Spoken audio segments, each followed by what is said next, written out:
Lord be with you. A reading from the Holy Gospel according to Matthew. Jesus said to his disciples, "The kingdom of heaven is like a treasure buried in a field, which a person finds and hides again, and out of joy goes and sells all that he has and buys that field. Again, the kingdom of heaven is like a merchant searching for fine pearls. When he finds a pearl of great price, he goes and sells all that he has and buys it. Again, the kingdom of heaven is like a net thrown into the sea, which collects fish of every kind. When it is full, they haul it ashore and sit down to put what is good into buckets. What is bad they throw away. Thus it will be at the end of the age. The angels will go out and separate the wicked from the righteous and throw them into the fiery furnace, where there will be wailing and grinding of teeth. Do you understand all these things?" They replied, "Yes." And Jesus replied, "Then every scribe who has been instructed in the kingdom of heaven is like the head of a household who brings from his storeroom both the new and the old." The Gospel of the Lord.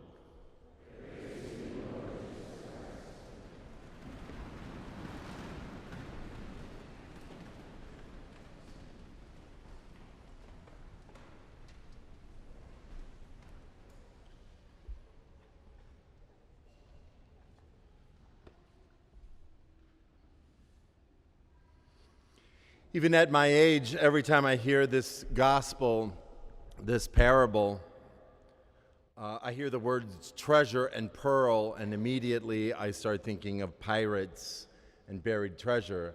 Indeed, I'm imagining a very fancy-shaped box that probably didn't even come into vogue until the 15th or 16th century, but something with a nice curved dome top and leather straps and nice brass buckles, and they pop it open and it's just spilling over with gems and pearls and gold coins, and that's the treasure I imagine, but it could be anything, really.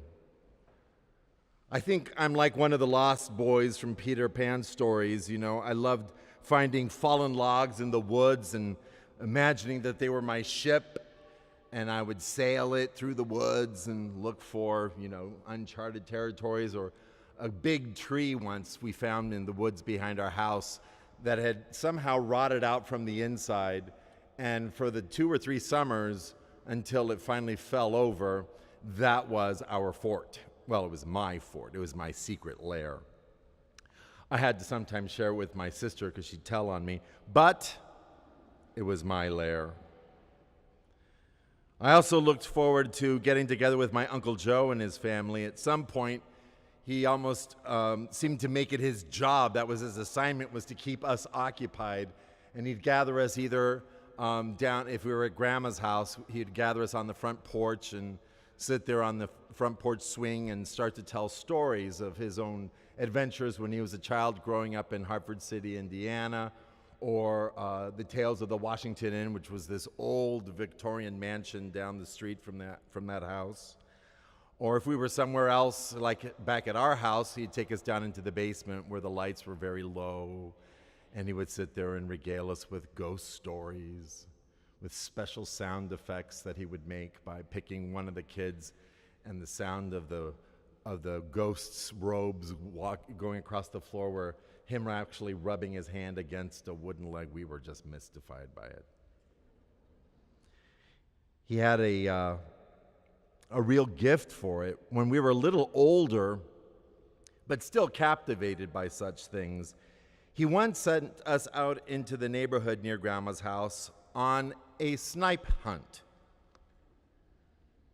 Those of you chuckling know what that is. Those of you who aren't chuckling, I might send you on a snipe hunt. We didn't know what it was, so we asked Uncle Joe, wait a minute, what's a snipe hunt? Wait, what's a snipe? And he's like, oh, well, here's your first clue. You're going to have to go hunt it. And when you find it, you'll know what a snipe is. So off we went. And we went through all over the neighborhood of Hartford City. We were uptown, we were back in the back alleyways, we were looking under trash can lids. One clue led to the next. It gave us basically a general location, and then it was like an Easter egg hunt looking for the little slip of paper that was either under a rock or up on the porch swing or in a mailbox or tucked in the limbs of a tree or between the branches of a bush. And eventually, after a couple of hours of this, I think, we wound up back at the front porch of Grandma's house, and Uncle Joe's just standing there with a big smile, and we were like, where's the snipe? And he said, I guess you didn't find it.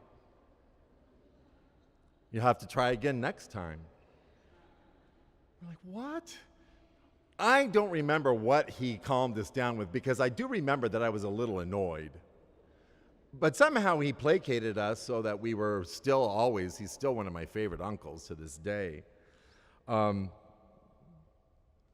think that if you Google snipe hunt now, it would describe that it is a prank that people play, or maybe it's just some sort of a method of getting people out of the way, keeping them occupied.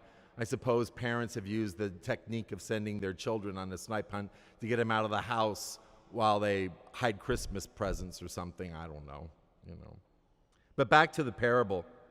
The characters Jesus described, much like King Solomon, they knew how to find what they were looking for. But once the man has his field and its treasure, once the merchant has his pearl, or the fishermen have their catch, or Solomon has his wisdom, now what? You don't really hear about the first three and their outcome. They're just fictional characters. King Solomon had mixed results. He famously had one great story where he used his wisdom so perfectly well that he was able to placate a horrible feud between two women. I think about others who were searching for something and asked Jesus for advice, real characters. The rich young man comes to mind, who shows up later in Matthew's gospel, and he wants to know what he needs to do to attain the kingdom of heaven. And Jesus said, follow all the commands. And the rich young man self-righteously pats himself on the back and says, done, now what? And Jesus says, you really want to know? Yeah, I can do it. Sell everything and come and follow me. And the man walks away sad. And unfortunately, we don't know what happens to him. We don't know if he later comes back. We don't know if he actually managed, sad, to get rid of everything and to eventually follow Jesus. We just don't know. He disappears. But we never hear from him again. The ones we do hear from are the apostles who heard this story, who supposedly found their treasure, or at least it should have been evident to them. Jesus shares himself with them, body, mind, soul, divinity, in the breaking of the bread. They may not have noticed it on Holy Thursday, but two disciples who weren't even at the Last Supper were able to recognize that it was Jesus being given to them and shared with them on the road to Emmaus. And even having received Jesus alive again after the resurrection, that great gift given to them, that massive sigh of relief once he's risen, what do? They still hang out in that upper room, and at one point decide to go off to Galilee and go back to their old way of life. They go fishing. Significant not just because it's going back to an old way of life, but significant because it is what they end up doing for the rest of their lives. Only they fulfill Jesus' promise to Peter, and they no longer are fishing for fish, but for men. Leads me to realize something that is a bit of a human characteristic, and perhaps I might go so far as to say a flaw in our character. Because what do we always focus when we hear this gospel? What's the treasure? Where's the pearl? How many fish? We always look at the object, at the material, of that which we can possess, which we can hold, which we can attain, which we can barter for.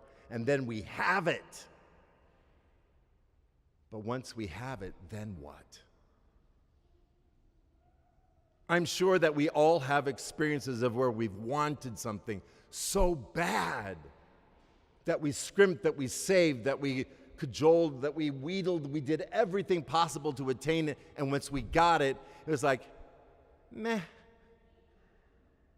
Now what? And it discloses a deeper truth about ourselves that we overlook all the time.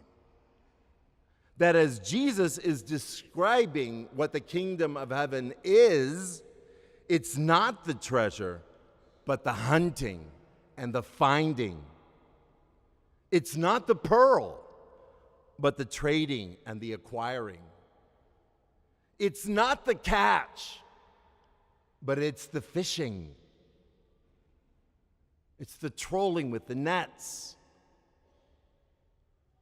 The kingdom may seem elusive because it is not a thing, but an action, a constant state of motion. It's life, it's love, it's growth, it's faith. Which leads me to believe that perhaps faith itself isn't something to be had, but a process to enter into, to let unfold in us.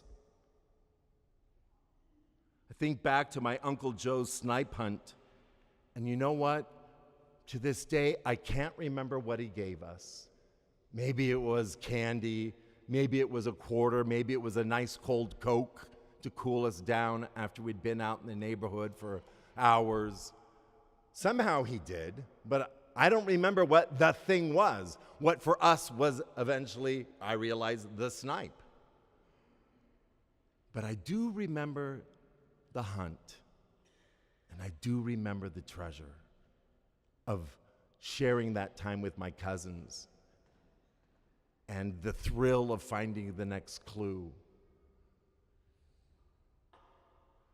So, seek ye first the kingdom of God.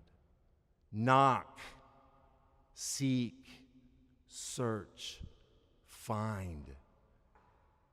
Gather a great catch for the Lord because you are being the kingdom of God.